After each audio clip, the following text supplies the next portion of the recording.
Hello, wonderful people. I am Anish, and welcome to another episode of Family Tales. Today I've got two absolutely wild stories for you. In the first one, a guy's future in-laws demand veto power over his entire life, and he shuts it down with one brutal line. In the second, a husband gives his cheating wife a second chance, only to catch her mocking him in texts, and quietly nukes her marriage, her job, and her affair in one move. So sit back. Hit that like button if you love crazy family drama, and let's dive straight into story one. My partner's parents announced, "We need veto power over all your major life decisions. That's how family works." My partner nodded in agreement. I said, "Then veto this. I'm out." When I left, they were shocked. When she called begging me back, I said, "Get your parents' approval first." I, 31 male, have been with my girlfriend, 29, for 4 years, living together for 2. We talked about engagement, kids, the whole future package. I genuinely thought we were solid. Her parents have always been involved. That's the polite word. They call every single day, sometimes twice. They have opinions about everything: her job, her clothes, her friends, our apartment. I tolerated it because I loved her and figured it was just their way of showing they cared. Looking back, I was an idiot. Last Sunday, her parents invited us to dinner at their house. Said they wanted to discuss family matters. I assumed it was about the holidays, or maybe her younger brother's upcoming wedding. Nope. We sat down in their formal dining room. You know, the one that only gets used when they want to feel important. Her mom had made this elaborate roast. Her dad was at the head of the table, like he was about to chair a board meeting. After the small talk wound down, her dad cleared his throat. That throat-clearing thing he does when he's about to deliver a sermon. "So," he said, folding his hands, "we've been discussing your relationship." I looked at my girlfriend. She was staring at her plate. "We think it's time to formalize some things," her mom added. "You two are getting serious. Marriage might be on the horizon. We need to establish how this family operates." "Okay," I said slowly. "What does that mean?" Her dad pulled out an actual piece of paper. Like a printed document. I wish I was kidding. "We've outlined the major life decisions that will require family approval going forward," he said. "Career changes, large purchases over $5,000, relocation, children, timing and number, educational choices for those children, any major medical decisions." I stared at him, then at the paper, then at my girlfriend, who was still examining her roast like it contained the secrets of the universe. "I'm sorry," I said. "Family approval?" "Veto power," her mom clarified, like that made it better. "We need veto power over major decisions. That's how family works. We've always operated this way." "You want veto power over my life decisions?" "Over decisions that affect the family unit," her dad corrected. "You're not just marrying our daughter, you're joining this family. And this family operates by consensus." I turned to my girlfriend. "Are you hearing this?" She finally looked up, and here's where my heart broke a little. "They have a point," she said quietly. "They've always guided my decisions. They know what's best. It's worked out well for me." "Worked out well?" I repeated. "You're 29. You asked them permission to cut your hair last month. That was different. You called your mom before accepting your current job. She told you to negotiate harder, and you almost lost the offer. She was right about the salary. She was guessing. She doesn't even work in your industry." Her dad held up his hand. "This is exactly what we're talking about. Emotional reactions, impulsive decisions. Family oversight prevents these kinds of outbursts." I took a breath, counted to 5 internally. "Let me understand this correctly," I said, keeping my voice level. "You want the authority to veto my career moves, my purchases, whether and when I have children, where I live."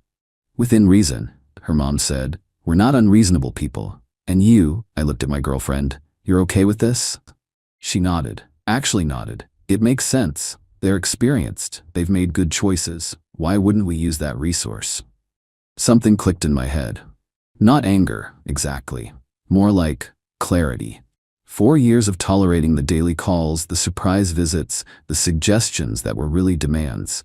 4 years of watching my girlfriend defer to them on everything from restaurant choices to vacation destinations. I'd told myself it would get better, that she'd grow into independence, that love was enough. It wasn't. I stood up. Where are you going? Her mom asked. Then veto this, I said. I'm out. The silence was incredible. Her dad's mouth actually fell open. Her mom looked like I'd slapped her. My girlfriend just stared. You can't be serious, her dad finally said. Completely serious. I'm not signing up for a lifetime of asking your permission to live my own life. This isn't a family, it's a dictatorship with better food. You're overreacting, her mom said. Sit down, let's discuss this like adults. Adults don't need veto power over other adults. That's the whole point of being an adult. I grabbed my jacket from the back of my chair. Babe, wait, my girlfriend started. You nodded, I said. You actually nodded when they said they should control our decisions, our future, our kids. You didn't hesitate for a second. I didn't think you'd react like this. How did you think I'd react? Great idea. Can't wait to run my every choice by your parents for the next 50 years? You're being dramatic. No, I'm being clear. First time for everything in this relationship, apparently. I walked out, got in my car, drove home. My phone started buzzing before I hit the highway. Ignored it. When I got to the apartment, my apartment, lease in my name, she'd moved in last year, I saw I had 15 missed calls. 8 from my girlfriend, 7 from her parents' home number. I turned my phone off and went to bed. Update 1, 3 days later. Okay, so this blew up in ways I didn't anticipate. Let me catch you all up. Monday morning, I woke up to my girlfriend sitting on the edge of my bed. She'd let herself in with her tea around 6 a.m. That was unsettling. We need to talk, she said. You could have knocked or texted that you were coming over. You turned off your phone because I didn't want to talk. That's not how relationships work. I sat up. Neither is your parents demanding veto power over my career. She sighed. That performative sigh she does when she thinks I'm being difficult. They didn't mean it literally, she said. They just want to feel included, consulted. You took it the wrong way. Your dad printed out a document. He's thorough. It's a good quality. It's controlling. There's a difference. She tried a different approach. Softened her voice, put her hand on my arm. Baby, I love you. 4 years. We've built something real. Don't throw it away over a miscommunication. It wasn't a miscommunication. They were very clear. Veto power, family consensus. I heard every word. So what, you're just done? Just like that? Unless something fundamental changes? Yeah. Her expression shifted. The softness disappeared. What does fundamental change mean? It means you choosing our relationship over being your parents' puppet. It means setting boundaries. Real ones. Not, I'll talk to them and then nothing changes. They're my parents. And I would be your husband. At some point, you have to pick which relationship takes priority. She stood up. You're giving me an ultimatum?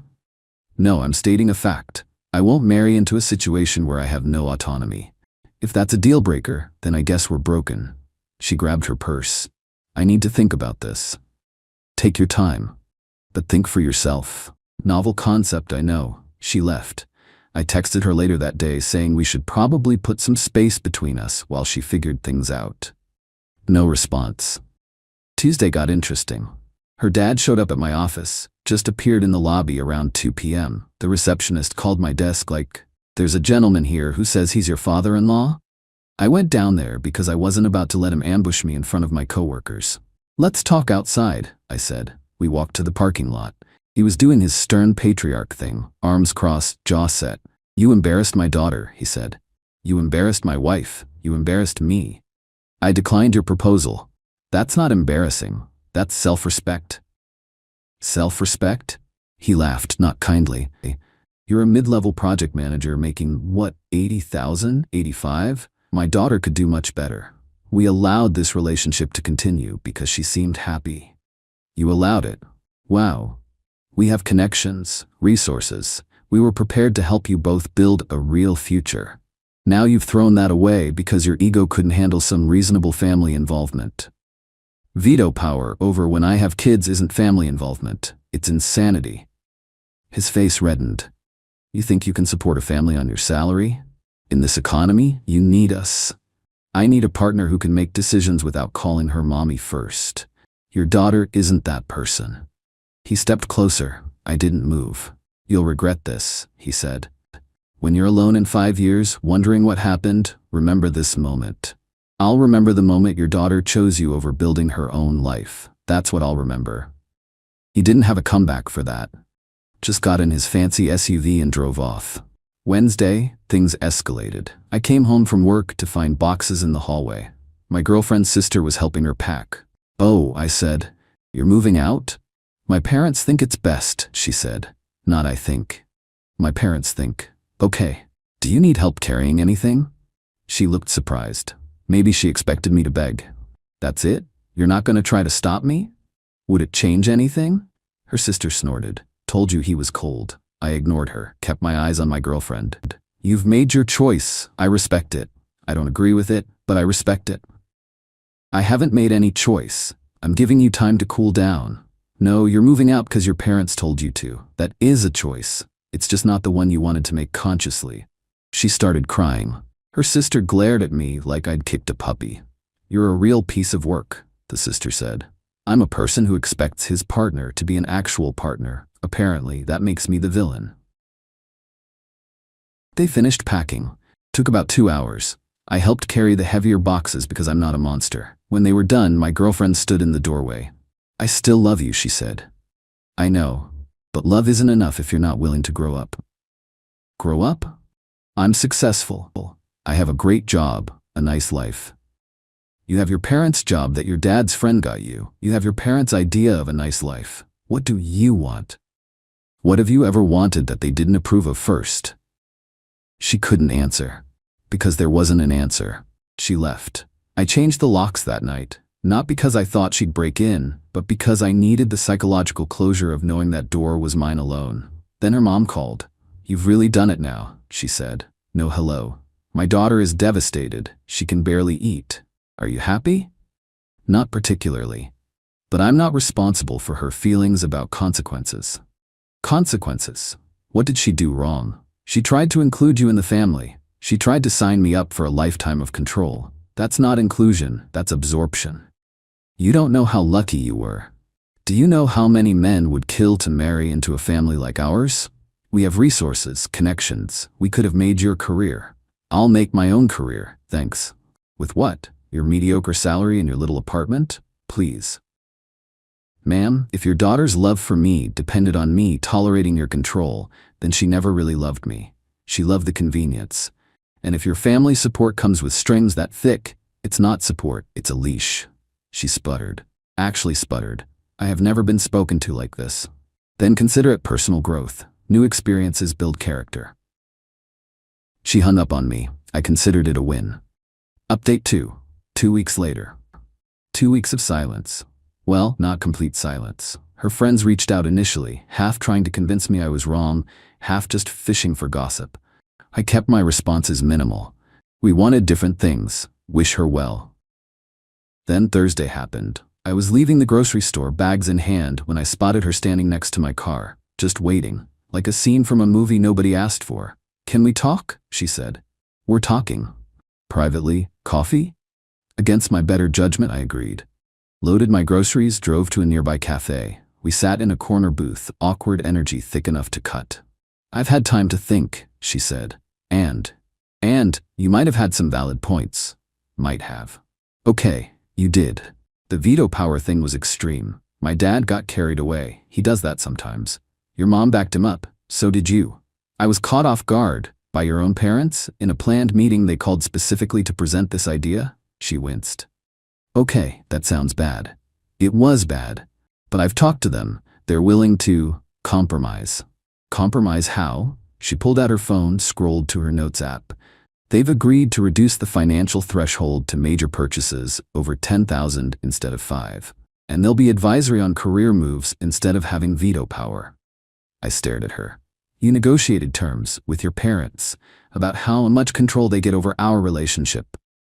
"I thought that's what you wanted. Boundaries. I wanted you to set boundaries because you recognize the problem. Not because you're brokering a deal to get me back." "What's the difference?" "The difference is that you still think this is normal. You still think parents negotiating control over their adult daughter's relationship is just family being family." The document got shorter, but the mindset didn't change. She leaned back. "So nothing I do will be good enough.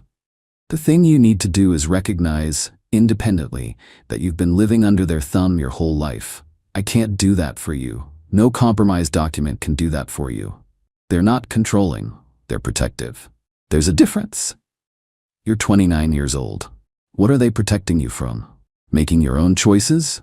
Experiencing consequences? Living? She was crying now. I handed her a napkin. I don't know how to be what you want, she said. I don't want you to be anything except yourself. The problem is, I don't think you know who that is without their input. We sat in silence for a while. The coffee got cold. What happens now, she asked. You figure out what you actually want. Not what they want. Not what I want. What you want. And if that process leads you back to me with genuine change, then maybe we talk. But if you're just trying to find the magic words to make me come back so you can go back to exactly how things were, it won't work. I love you. I love you too, but I love myself enough not to disappear into your family system. I left money on the table and walked out. Friday night, I got a call from an unknown number. Turned out to be her brother, the one getting married. Hey man, he said. Awkward call, but I wanted to reach out. What's up? I'm sorry about all this. The family dinner, the veto power thing, it's insane, I know. Do you? Because you grew up in it. He laughed, but not happily. Yeah, I did. Why do you think my fiancé and I are having our wedding 3 states away?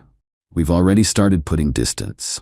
I love my parents, but I can't live under their thumb. Your sister doesn't see it that way. My sister is the golden child. She's never had to push back because she's never wanted anything they didn't approve of. Until you. What do you mean? You were the first thing she chose that they were iffy about. Not because of you specifically, they just didn't pick you. She found you on her own. That was threatening to them. Great. So I'm a control battle they lost. You were a test she failed. The minute they pushed, she folded. That's on her, not you. Thanks for calling, genuinely. Yeah, for what it's worth, I respect how you handled it. Most guys would have caved. Most guys don't know what it's like to be managed by in-laws for 50 years. I've seen it with my uncle's marriage. Not pretty. Smart man, good luck. He hung up. That call made me feel weirdly better. At least one person in that family had some perspective. Saturday morning, the doorbell. I opened it to find her parents on my doorstep, both of them, dressed like they were going to church, which for them is a power move. May we come in? Her mom asked. Stiff, formal. I'd rather talk out here. Her dad's jaw tightened. Fine, we'll be brief. Please do. Our daughter is miserable, her mom said. She hasn't been sleeping. She's barely functioning at work. This needs to end. I agree, she should talk to a therapist, someone who can help her develop an independent identity. She doesn't need a therapist. She needs you to stop being stubborn. I'm not being stubborn. I'm having standards. Her dad stepped forward. Name your price. I blinked. Excuse me? Everyone has a price, a number. What would it take for you to come back, accept the family structure, and make my daughter happy again? I actually laughed. I couldn't help it. You think I left because I wanted a better deal? You think this is a negotiation? Everything is a negotiation, he said. You want a bigger apartment? Done. A better car, new job with triple your salary at a company I have connections with? Just tell me what you want. I want a partner who can think for herself. Can you buy me that? His face went red. You arrogant little. I'm arrogant? You showed up at my door trying to bribe me back into your control system. That's not arrogance. That's delusion. Her mom grabbed her husband's arm. This was a mistake. He's not worth it. Finally, something we agree on, I said. I'm not worth the effort of controlling. Neither is your daughter, but you haven't figured that out yet. How dare you? How dare I what? Tell you the truth? Your daughter is almost 30 and can't make a decision without checking with you first. That's not closeness. That's developmental failure. And instead of recognizing it, you're standing on my porch trying to buy me like I'm a defective appliance you can return to the family. Her dad looked like he wanted to hit me. Her mom looked like she'd swallowed something sour. You'll be alone forever, her mom said. No woman will put up with someone so disrespectful of family values. If family values means giving up my autonomy, then yeah, I'll pass. Better alone than controlled. They left. Her mom made a big show of dusting off her coat, like my doorstep had contaminated her. I went inside and poured myself a drink. It was 10 a.m. I deserved it. Final update. 1 month later. It's been about a month since the doorstep ambush. Time for the final update. The week after her parents' visit, I got the call I'd been half expecting. Her voice was small, tired. I need to talk to you. Really talk. No negotiating, no deals. Okay. I've been seeing a therapist twice a week. That surprised me. Really? My brother suggested it. Recommended someone who specializes in enmeshment. That's the word she used, enmeshment. How's that going? Terrible, enlightening, both. She laughed, but it was shaky. I'm starting to see things I didn't want to see. About my family, about myself, about why I am the way I am. That's good progress. I'm not calling to ask you back. I know that's probably not possible. She paused. I wanted to apologize, for real. Not to fix things, just because you deserve it. I appreciate that. You were right. About everything. I've spent my whole life being their project instead of being a person, and I didn't even notice until you refused to participate. It's not too late to change. Maybe. But it is too late for us. I know that. I messed this up beyond repair. I didn't disagree. Couldn't bring myself to offer false hope. For what it's worth, I said, I hope you figure out who you are. The real you. She's probably pretty great. I guess I'll find out. We hung up, and that I thought was that. Except it wasn't. 2 days later, I got a certified letter from her father. From his lawyer, technically.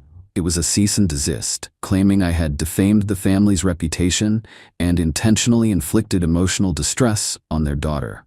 Demanding I sign a non-disclosure agreement about family matters and pay $15,000 in damages. I showed it to my buddy who works in corporate law. He read it and started laughing. This is garbage, he said.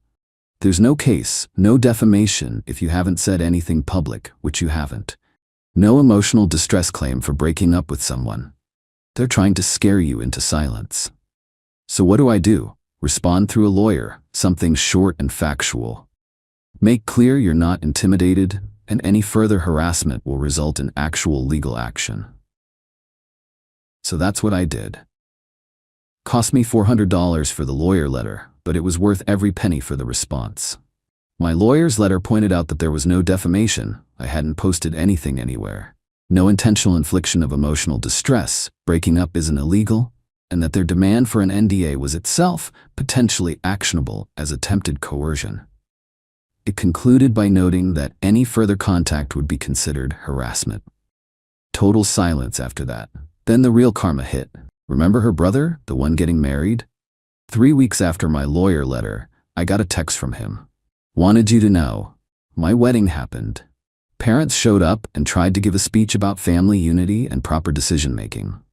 My wife's family looked horrified. I shut it down mid-sentence, told them to sit down or leave. How'd that go over?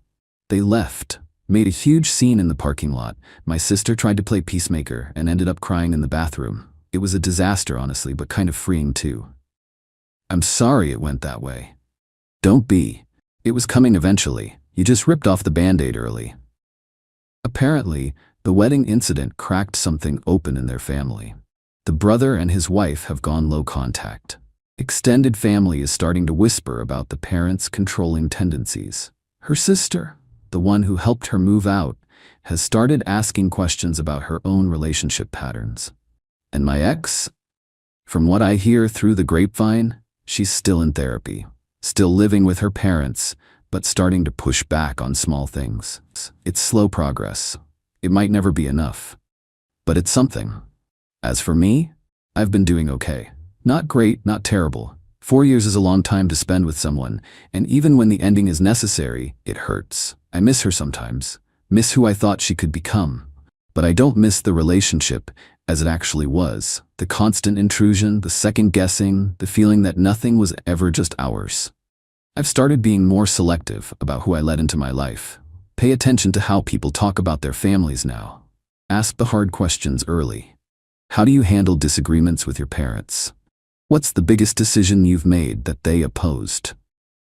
Red flags look different when you know what to look for. Last week, I ran into her mom at the grocery store. Pure coincidence. She saw me first from the look on her face. I hope you're satisfied, she said. You've destroyed our family. Your family destroyed itself. I just didn't volunteer to participate.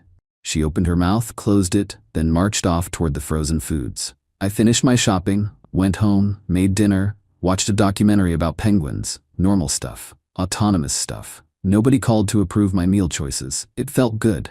The end. For real this time. My wife swore, "I've changed. The affair is over, I promise you." I wanted to believe her. Then 2 weeks later, I found her texting him again. "My husband bought it, we're good." I didn't confront her. Just forwarded the screenshot to my divorce lawyer and her boss. I, 38 male, have been married for 11 years. 2 kids, ages 8 and 6. Nice house in the suburbs that we bought 7 years ago.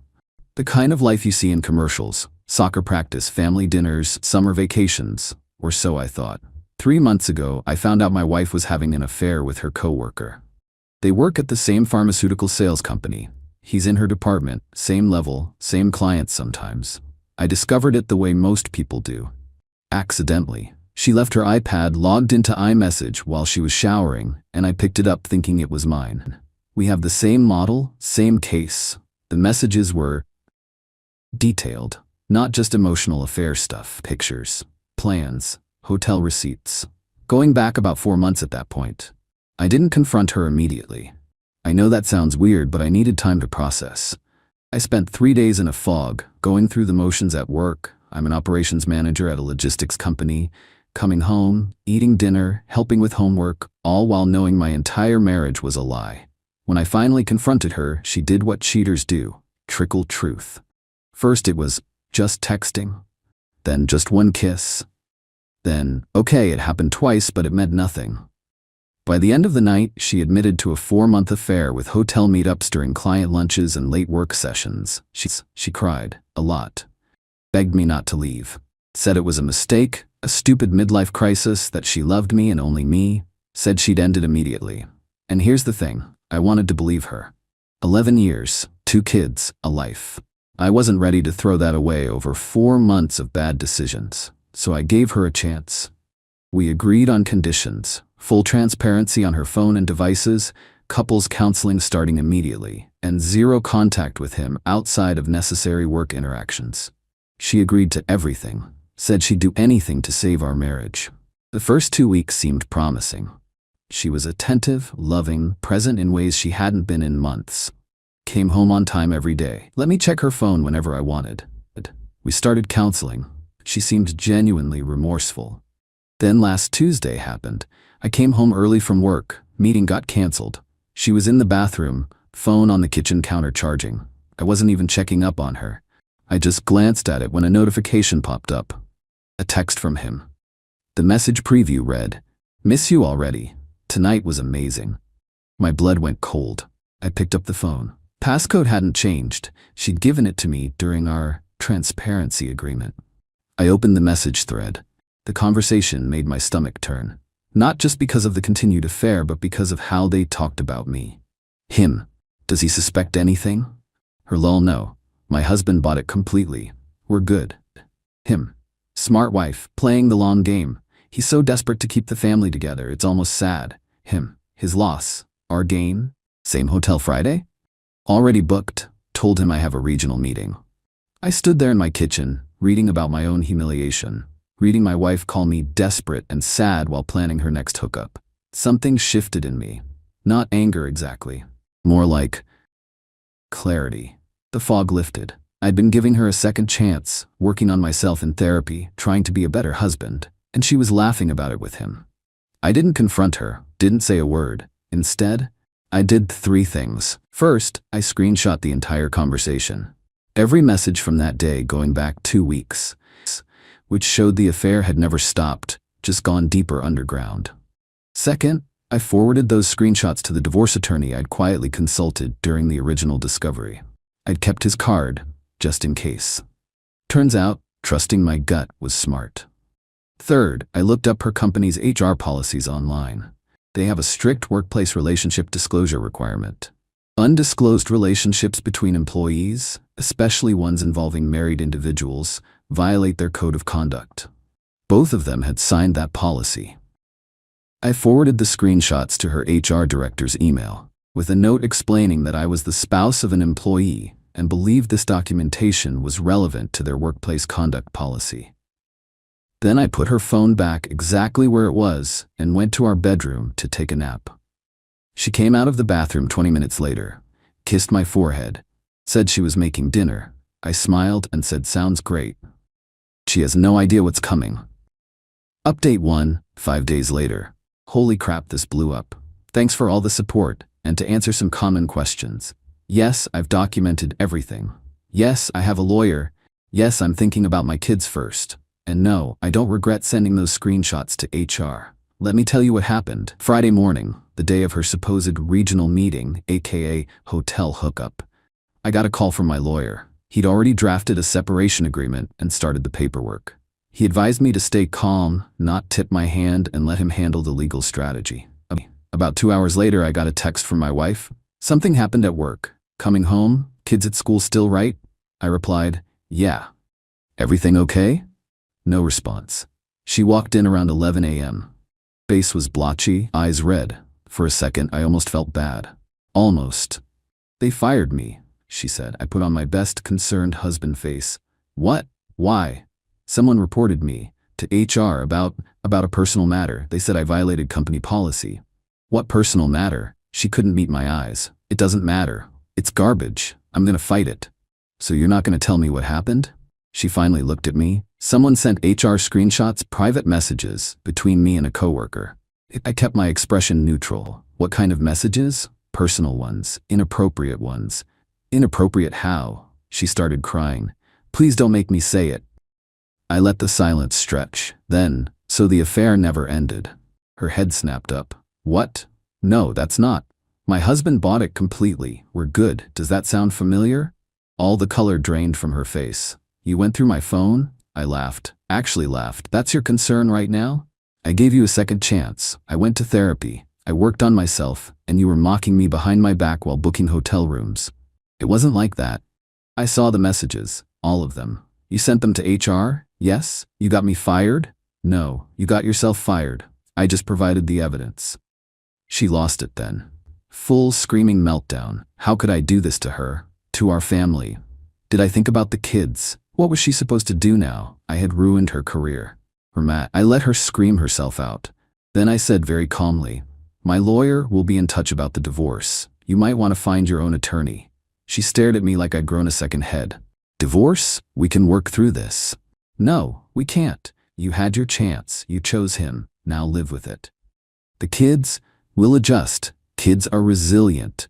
What they won't adjust to is growing up watching their mother disrespect their father while their father pretends everything is fine." I grabbed my laptop bag and car keys. "Where are you going?" "Work. Unlike some people, I still have a job." Walked out, drove around the block, parked, and then I cried for about 20 minutes. Not because I regretted what I did, but because 11 years and 2 kids, and this is how it ends. With her calling me desperate and sad while booking hotel rooms. When I got home that night, her mother was there. Oh boy. My mother-in-law has never liked me much. I'm not ambitious enough. And don't make her daughter happy enough, and other classic male complaints. So naturally, she'd already heard a heavily edited version of events. "How dare you destroy my daughter's career over a personal matter? Your daughter destroyed her own career by having an affair with a coworker. Affairs happen. You should be man enough to work through it, not run to HR like a vindictive child." She lied to my face for months, called me pathetic behind my back, made fun of me with her affair partner. I gave her a second chance and she used it to laugh at me. Men have affairs all the time and their wives don't burn their lives down. Then those wives are welcome to make that choice. I'm not making it. She turned to her daughter. "You need to stop this divorce. Talk to him. Make him see reason." My wife tried the tears again. "Please. I know I messed up, but we can still fix this. Think about the kids." I am thinking about the kids. They deserve a father who respects himself. They deserve to see what healthy relationships look like. This isn't it. You're being cruel. I'm being clear. Something you never were. That was 5 days ago. Since then, my wife has been sleeping in the guest room. She refuses to leave the house, claims she has rights. My lawyer says she technically does until we get a formal separation agreement. Her affair partner also got fired. Apparently, the HR investigation found several other policy violations once they started digging. Expense report irregularities, among other things. He's apparently furious and blaming her for getting caught. My mother-in-law has called me 12 times. I've answered 0. My kids know something is wrong. We had a gentle conversation about mommy and daddy having some grown-up problems but not divorce yet. Want to wait until we have a clear custody plan. My lawyer is pushing for primary custody given her employment situation and the documented affair. It's not a slam dunk. Courts still generally favor mothers, but the evidence of her deception during reconciliation helps establish a pattern of dishonesty. She keeps trying to talk to me, leaving notes, making my coffee in the morning, trying to have normal conversations. I respond with 1 or 2 words maximum. I'm not cruel, but I'm also not pretending. The weirdest part? Her affair partner's wife reached out. Apparently she had no idea until HR called him in, and he had to explain why he was being fired. She found my contact info somehow and called me. I just want to say thank you, she said. I know that's weird, but I was in the dark too, and you exposed it. I wasn't trying to help you, I admitted.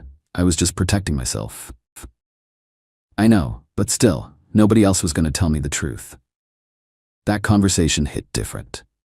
2 families destroyed because 2 people couldn't keep it professional. 4 kids total between us. And both of the cheaters are probably still blaming everyone but themselves. More updates coming. My lawyer says the real fight is just starting. Update 2 weeks later. So the entitlement just keeps escalating. I genuinely don't understand how someone can blow up their own life and still act like the victim. But here we are. Let me catch you up. After the initial blow-up, I thought things might settle into a cold but manageable routine until the divorce was finalized. I was wrong. My wife went from crying and apologetic to angry and vindictive in about 72 hours. It started with the money. She tried to withdraw half our savings, about $34,000, from our joint account. I'd anticipated this and had already talked to my lawyer. We couldn't prevent her from accessing the joint account, but we could document any excessive withdrawals as dissipation of marital assets for the court. She took $8,000. My lawyer noted it. Then she hired a lawyer. Not just any lawyer, a really aggressive one known for high-conflict divorces. Her mother is bankrolling it, apparently. Their first move? Filing an emergency motion claiming I was financially abusive for orchestrating her termination, and deliberately destroying her income to gain advantage in divorce proceedings. I'm not making this up. She cheated, got caught violating company policy, got fired, and somehow I'm the financially abusive one. My lawyer responded with the full timeline. The original affair, the fake reconciliation, the mocking messages, the fact that she chose to have an affair with a coworker knowing it violated company policy. The motion was denied, but it cost me $2,800 in legal fees to respond. Then came the custody angle. Her lawyer filed a motion claiming I was emotionally volatile and potentially unsafe around our children. Evidence? I had raised my voice during our initial confrontation about the affair. You know, when I discovered my wife was cheating and had shown signs of paranoid behavior by checking her phone, the phone she gave me permission to check, as part of our reconciliation agreement, which she was violating at the time. The court required a custody evaluation. Another $3,500 for the evaluator. I had to take 2 days off work for interviews and observations. The evaluator met with both kids, both of us separately, and observed us interacting with the kids together. Her strategy became clear pretty fast. Paint me as the unstable one who couldn't handle her personal struggles and reacted by trying to destroy her. During the evaluator's visit, she was perfect. Calm, loving, attentive to the kids. Meanwhile, I was exhausted from work, stressed from the legal fight, and probably not at my best. The evaluator's preliminary report wasn't great for me. Not terrible, but not great. She noted that I appeared emotionally guarded and that the children seemed more relaxed with their mother. No kidding. I've been the one taking them to school, helping with homework, and making sure their lives stay normal, while also dealing with this nightmare.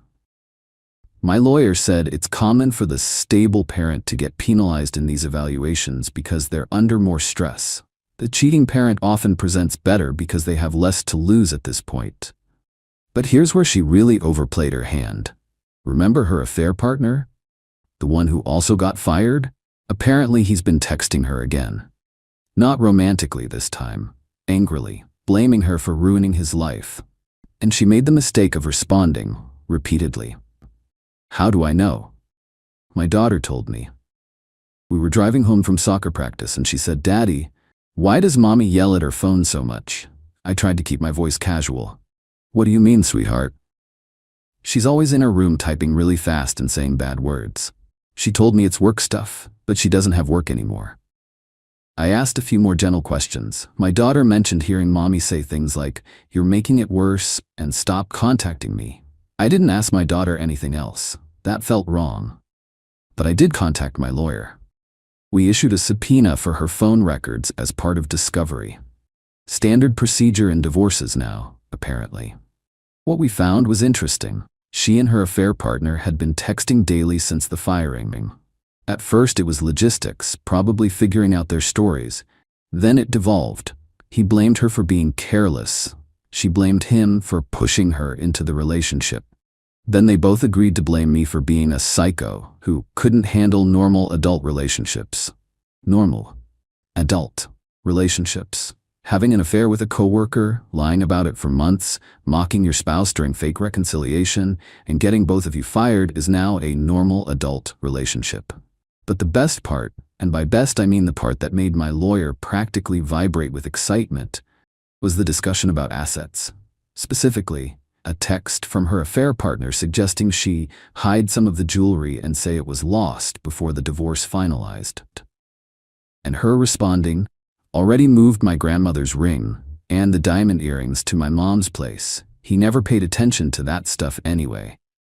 Guess who paid attention to that stuff?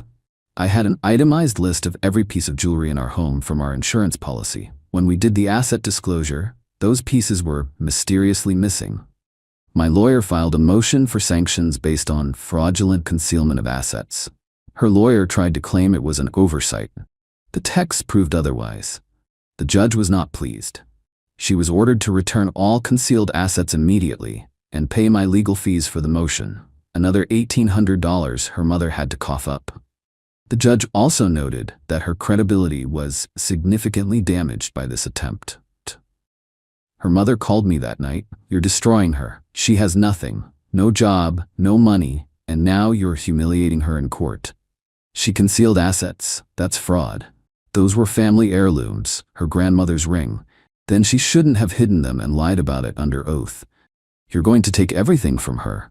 "No, I'm going to take what I'm entitled to under the law. No more, no less. The difference between us is I'm being honest about what that is."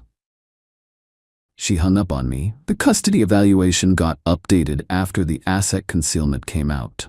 Turns out judges don't like it when you commit fraud during divorce proceedings.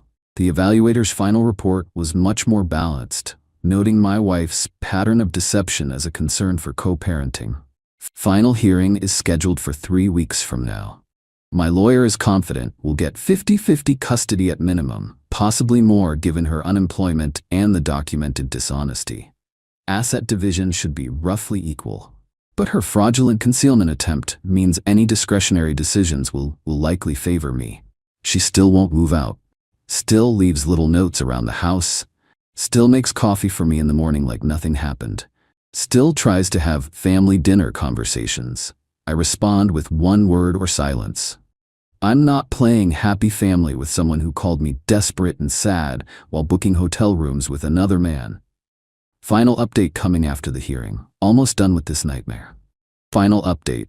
3 weeks after last post. It's over. Well, legally over. Emotionally, I'm still processing, but I promised an update, so here it is.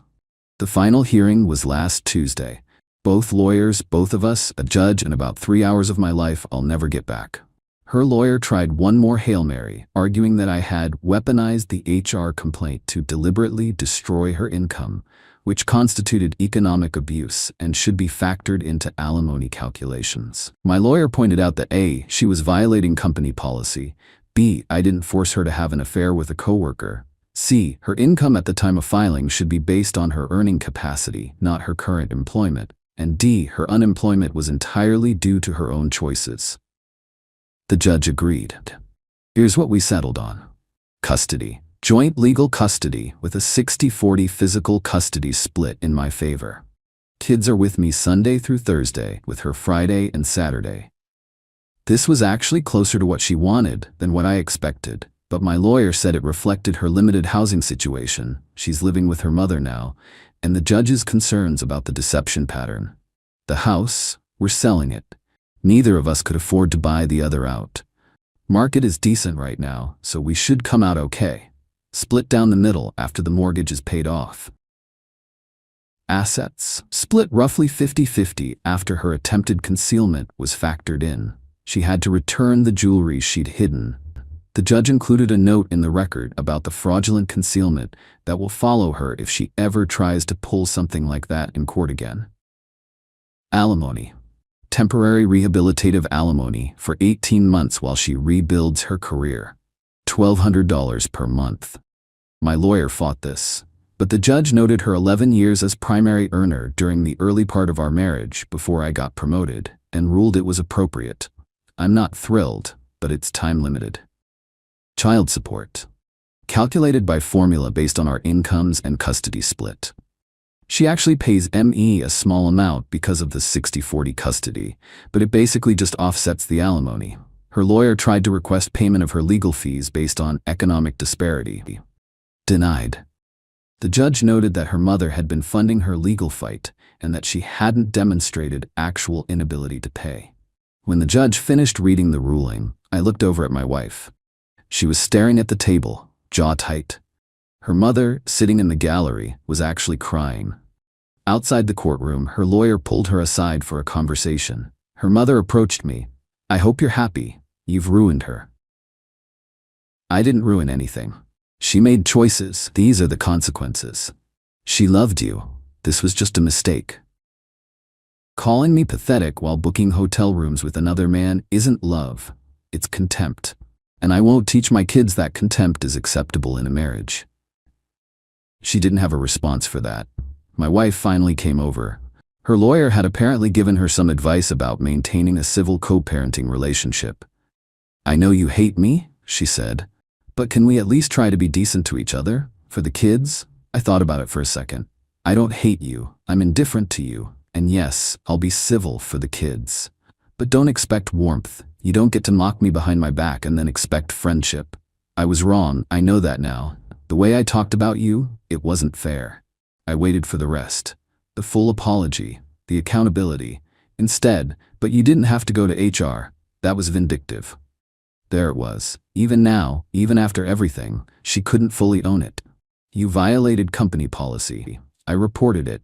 The vindictive part was you having an affair in the first place. She opened her mouth to respond, but her mother pulled her away, probably for the best. I walked to my car, sat there for a few minutes. It's strange, ending an 11-year marriage. There should be more fanfare maybe. Some dramatic moment. Instead, it's just paperwork and custody schedules and splitting a house. The affair partner? Last I heard, he's working at a different pharmaceutical company 2 states away. His wife divorced him too. They didn't have kids, so it was cleaner. Apparently, his career took a hit because word got around about why he left his last job. Pharmaceutical sales is a small world. My wife is living with her mother, job hunting, and has the kids every weekend. The kids seem to be adjusting okay. We've got them in therapy just to make sure they have someone neutral to talk to. As for me, I'm not going to pretend I'm thriving. The house is quiet when the kids are gone. Dating is the furthest thing from my mind. But I'm not destroyed either. I go to work. I coach my son's little league team. I take my daughter to soccer. I make dinner. I watch TV alone. It's not exciting, but it's honest. I don't wake up every morning next to someone who thinks I'm pathetic. I don't wonder if the client lunch is actually a hotel meetup. I don't doubt my own instincts anymore. That's worth something. My lawyer congratulated me after the hearing, said it was a solid outcome given the circumstances. Not a win exactly. There are no winners in divorce, but you protected yourself and your kids. That's what matters. He's right. I didn't get some dramatic victory. She didn't end up destitute or publicly humiliated beyond the natural consequences of her actions. Life isn't a movie. But she lost her job because of her own choices. Lost her marriage because of her own choices. Lost majority custody because of her own choices. And she still can't fully admit that. That's not my problem anymore. A lot of you asked if I regret sending those screenshots to HR. I thought about it a lot these past few weeks. No, I don't. Not because it got her fired. I genuinely didn't know if they would fire her or just transfer one of them to a different department. But because I was done being the person who gets cheated on and takes it quietly. Done being the desperate husband who bought it. I gave her a second chance in good faith. She used it to laugh at me. There had to be consequences for that. And there were. Thanks for following this whole saga, everyone. Time to close this chapter and figure out what comes next.